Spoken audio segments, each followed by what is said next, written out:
Having said that, now let us turn to Ashura in the Quran. And Ashura will be the event of the parting of the sea for Musa alayhi salam.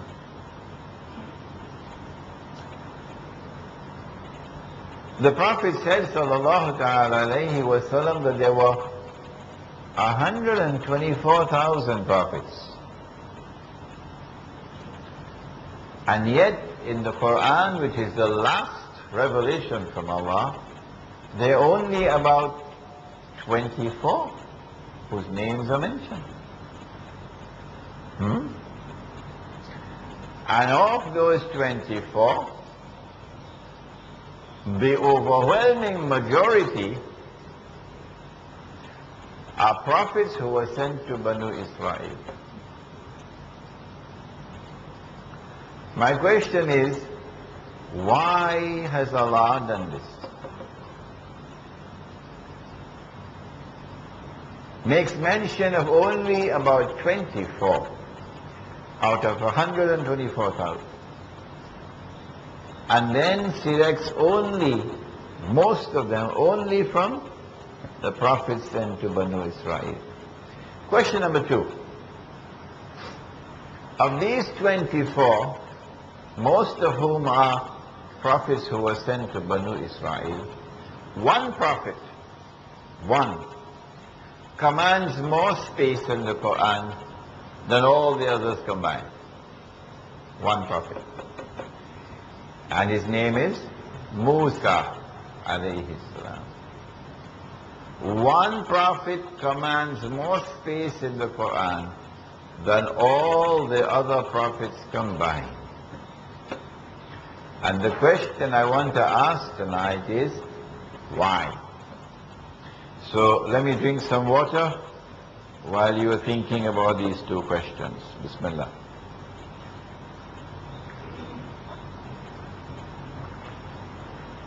Okay, since Raus is in front of me, you get a chance to be the first to answer. Muhammad, you next.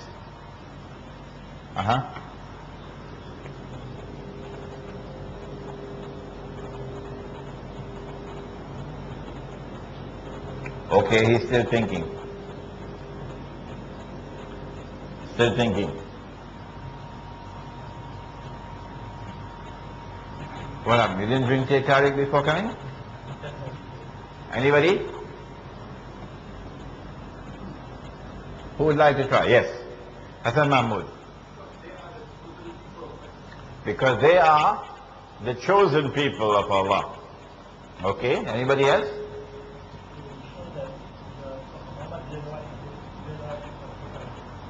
This is evidence that Prophet Muhammad alayhi salatu wasalam himself did not produce the Quran. Good answer, yes, good answer. Anything else?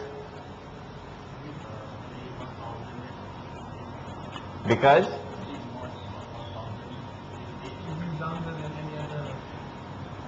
No. Musa alayhi salam did not live 1,000 years. The only prophet we know of whose age is mentioned in the Quran is the Prophet Nuh alayhi salam, who preached for how long? 950 years. Yes?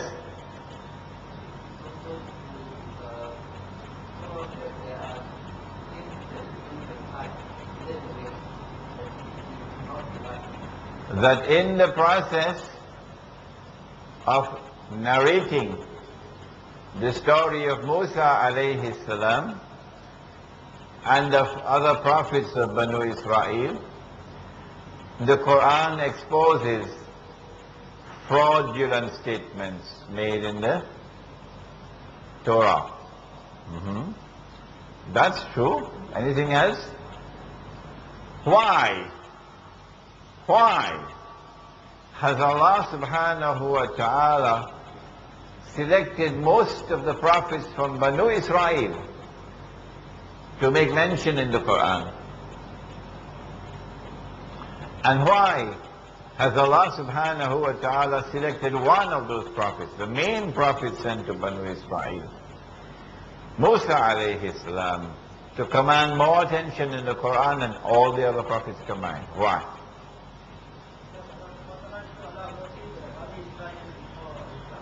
I didn't hear you.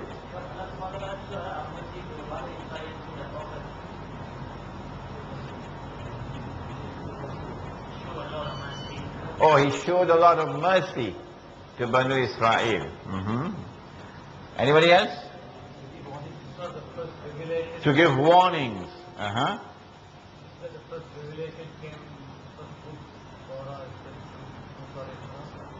Because the first revelation that came was the Torah. That's why it commands so much space in the last revelation, which is the Quran.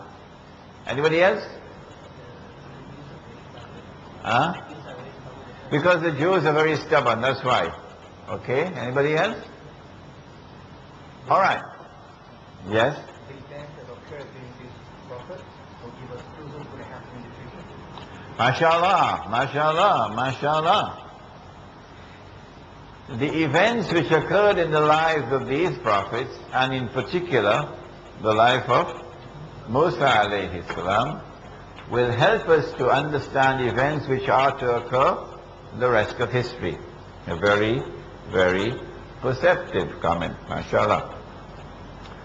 The reason why, wallahu alam and Allah knows best, the reason why the Quran has concentrated on these prophets is because the life of these prophets are central to the understanding of the one true religion which Allah sent. That one true religion did not come with Muhammad alayhi salatu wasalam for the first time. Islam did not come with Muhammad alayhi salatu wasalam. No. Islam came long before Muhammad alayhi salatu wasalam. Secondly, that in understanding true religion from the stories of these prophets, true religion, you will be able to decipher and separate the true from the false in the years which lie ahead after the revelation of the Quran. But most important of all, that in concentrating on the life of Musa alayhi salam and the events which occurred in his life, you will have a grasp, the capacity to grasp and to understand history as it will unfold after the revelation of the Quran.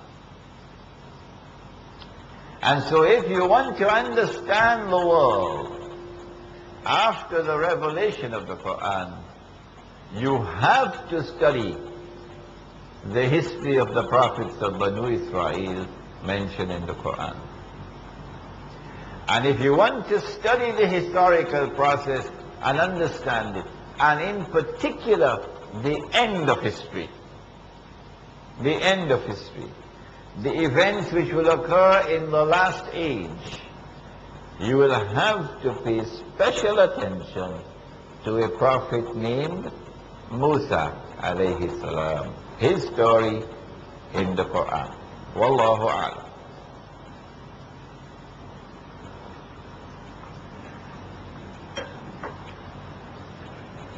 How did Banu Israel reach to Egypt?